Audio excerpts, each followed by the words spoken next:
Hi, I'm Susanna Bowling, and this is live from the Hotel Edison, Times Square Chronicles presents.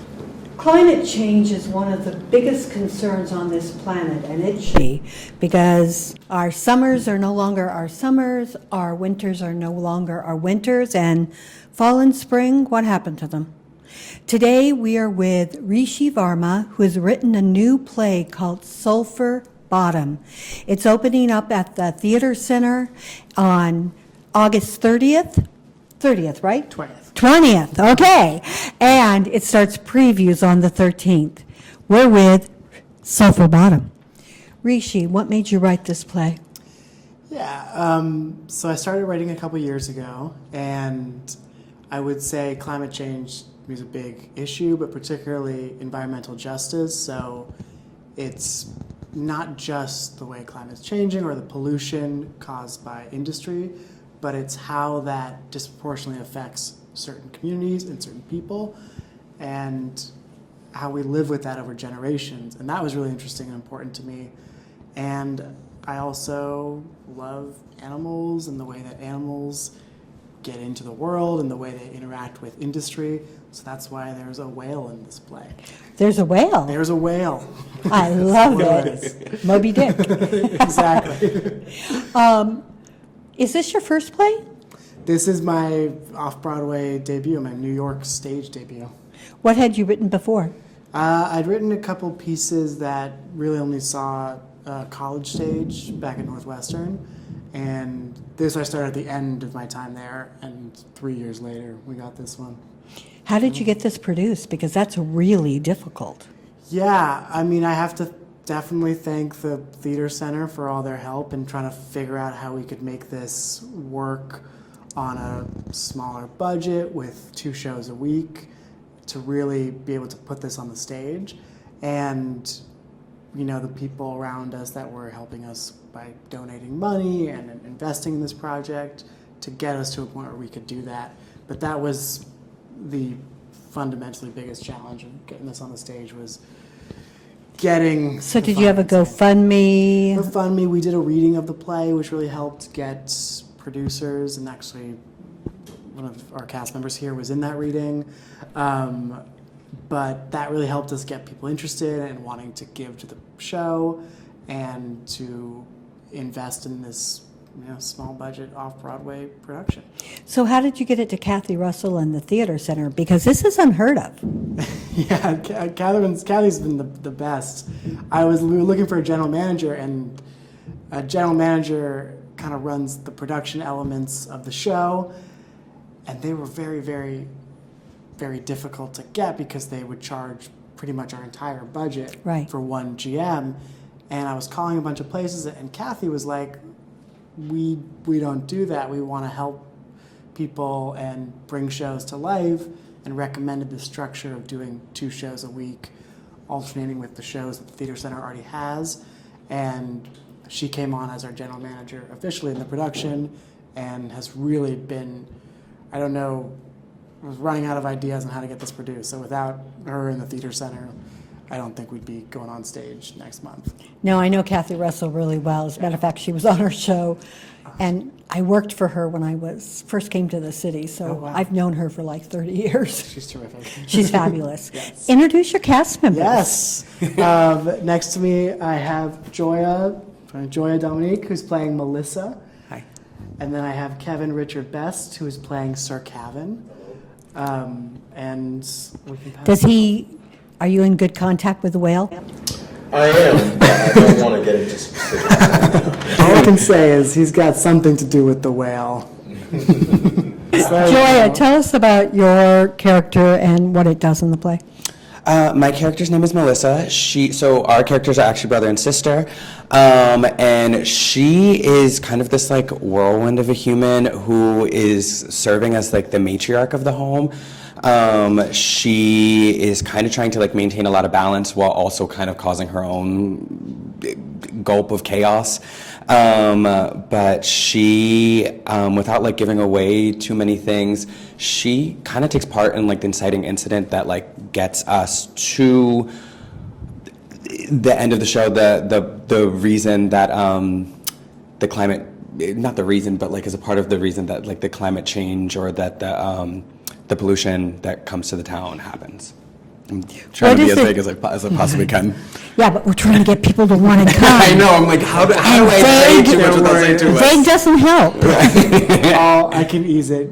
You guys don't worry about it. Right? I'm like, how do I not spoil things? I don't want to spoil it. I understand.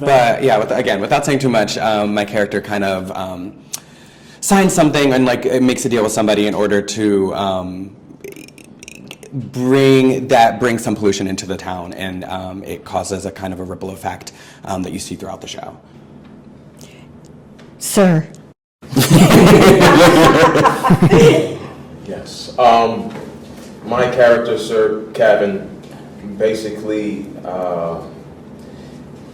is the person who has the brilliant idea that maybe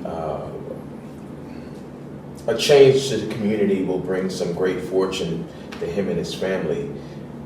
And often times in this world, we think that certain things will make everything easier, we'll get money, but at the cost of our health and environment.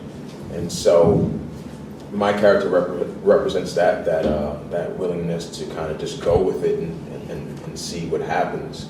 At least in the beginning, I don't want to give away too much, but for sure he is a representation of the lasting effects of environment. We're going to actually go a different route because I think I might understand where some of this is going. In our world today, we choose money over people, industry over water and food and air. And we mostly turn our eyes to this. In this show, do we open our eyes a little to it? I think that's the goal of this show, and what I think theater can do is it can provide us a very specific look at something. So in this case, a family over 40 years as they live in one house and have to decide, hey, as this house is in the middle of an industrial park and there's pollution and the air's bad and the water's bad, over these 40 years, as it slowly takes a toll on their health, do they leave? Can they leave this house? Can they not? And I think what's really important to me in theater is that we can hear all the statistics of the many people in this country who go through that, millions, but it's something else to see it firsthand, so specifically in one family, all these relationships, and to feel what that feels like. And that's the goal of this play, is not to get you to necessarily know in your head that it's happening, but to feel that it's happening and to want to do something about it. Wait, do you really think people don't know it's happening? I think people... I think they know, but I think their heads are in the sand. I think they know, but I don't think they feel it. And I think that's what theater can do, is it can make you have a visceral reaction, because as you get connected to these characters and see what they go through and see what they do, seeing that and feeling that, I think, provides a different reaction for people. I hope people come out of this being like, okay, what can we do? How do we go from here? And hopefully feel like they do want to do that. And I think like with like kind of to your point, like when you're saying like your head is in the sand, I think it's kind of hard to get a good sense of your surroundings, of what's happening. Like I've talked to family members, I've talked to coworkers who are understanding of what climate change is and can and looks like it's going to be and how it will continue to affect us. We have a disproportionate understanding of what that looks like, and I try to bridge that gap. But I think what's really great about what Rishi does is exactly what you're saying, where like it's not just like kind of like beating you over the head with things that we're hearing or the statistics that of what the situation is and the fact of the matter is, but rather showing you how this affects people, how this disproportionately affects marginalized people. Like when we're talking of right now, how they're showing about how AI, the effects of AI are disproportionately affecting communities of color, because that is like where they're putting the cooling bays.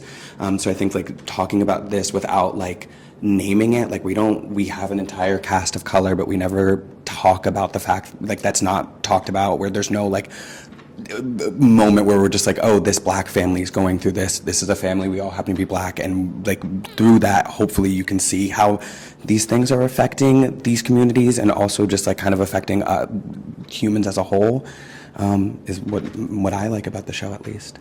I want to push back. Okay. I'm sorry, but I'm known for being controversial. It's not just black people, it's Hispanic people, it's Chinese people, it's white people. I mean, I grew up with the Joni Mitchell song, They Paved Paradise. And we knew that they were putting DDT on all of our food. And if you said To somebody, here, buy this food that was not on DDT, or this food that is on DDT, but oh, it's 10 cents and this is 25 cents. Those people would still go buy that 10-cent food, thinking, oh, it won't happen to me. I think we live in a world where we're afraid to say, yeah, it is happening to me, let's speak up. I don't think we speak up anymore. I think that's, I mean, it's an interesting point, 'cause in this play, it specifically is written for a cast of color, but it wasn't necessarily specific in the play, because what I really like about this piece is that I think it can be done with a lot of different communities. So there's a part in the script that's like, if you take this play and you want to do it in Central California with a Hispanic cast, great. The play allows that to happen, and it allows you to transport this to many different communities that are being affected in different but similar ways to this, by this crisis of environmental injustice and disproportional effects of climate change. But I do believe through research and numbers that it is disproportionately affecting people of color, minorities more than maybe other groups. And there's a lot of reasons, some we get into in the play, of why industry would choose certain parts of this country and certain towns. And there's legal reasons and like community organization, all this kind of stuff that we talk about a little bit in the play that I think is an important aspect of climate change to shine a light on. Where does this take place at? Well, we're not specific in terms, because again, I think we don't want people to see this play and be like, oh, that's a great snapshot of that town. People say, okay, this is an American town, where it's set. It would take place in like New Orleans or anywhere up the Mississippi River, because normally it's rivers that they tend to go towards. And it definitely, it could, and we don't ever set that in a place because we want the audience to see this and see that this is a story that's happening in so many places around this country and the world. And the world. I mean, Venice, they made all the clothing and the dyes in clothing, and now their rivers are totally polluted. Yeah. I actually knew a guy who went and healed waters around the world. Wow. So It's so interesting that a lot of people go through the same things. I remember in my neighborhood when we were younger, we had mosquito problems, or so they said, and they used to spray chemicals into the air. I don't know what those chemicals are or were up until today. I just don't know, and so it's kind of like we just continue living.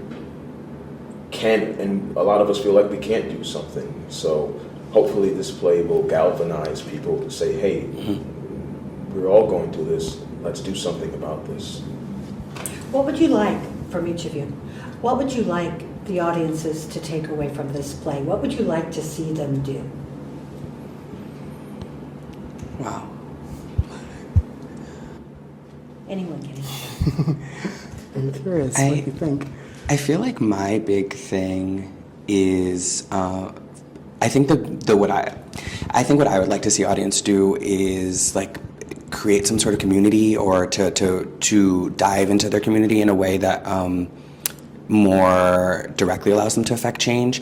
I think that that's what's nice about this show, is that it, like, while it is about a town, it's also very much about a family. And so I think, like, having these bigger talks with your family, or having these bigger talks with your community, whatever that looks like, and trying to figure out some sort of actionable things that you all can do, whether it's donating, whether it is showing up in different sort of like community events, whether it's figuring out how you can be the man who cleans the river in Venice.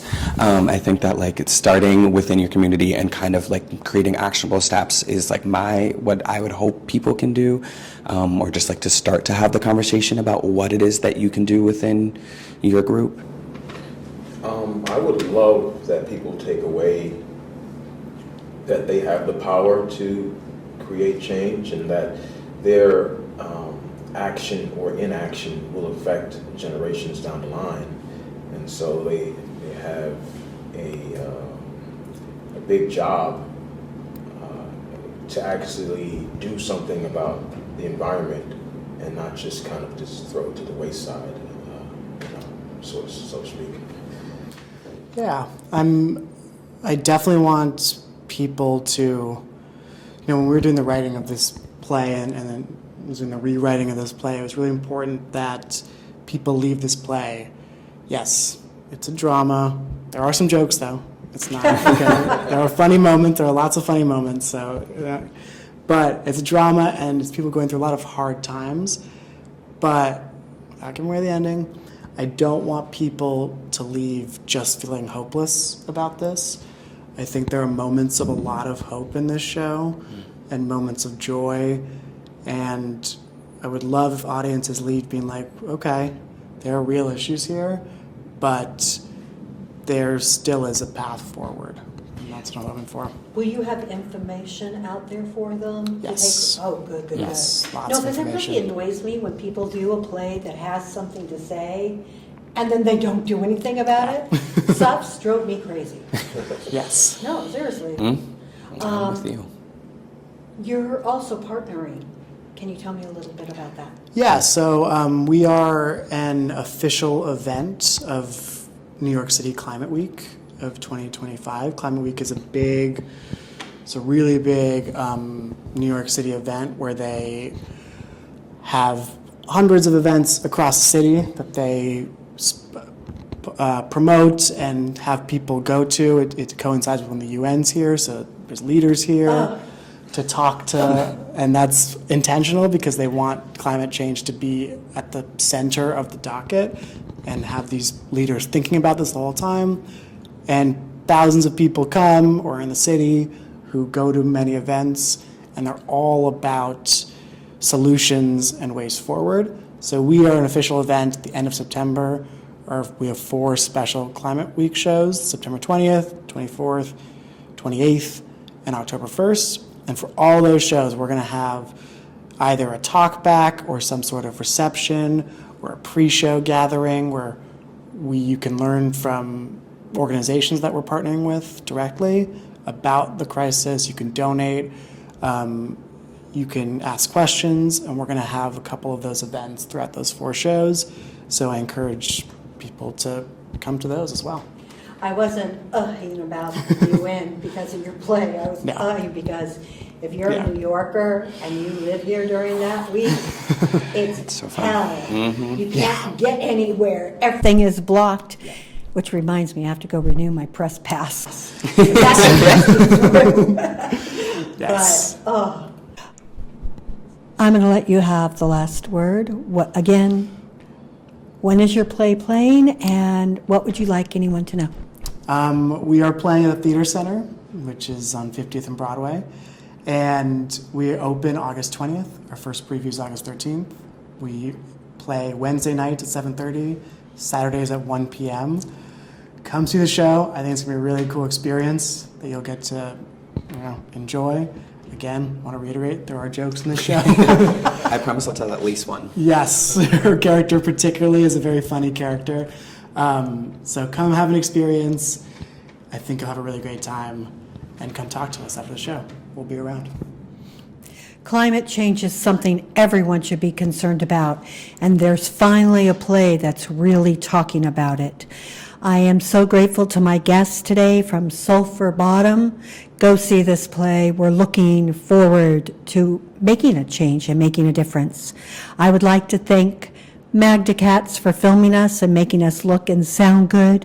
To Ramel Gopez and the Hotel Edison for giving us a safe place to be, to say, and to talk about the things that we think are important.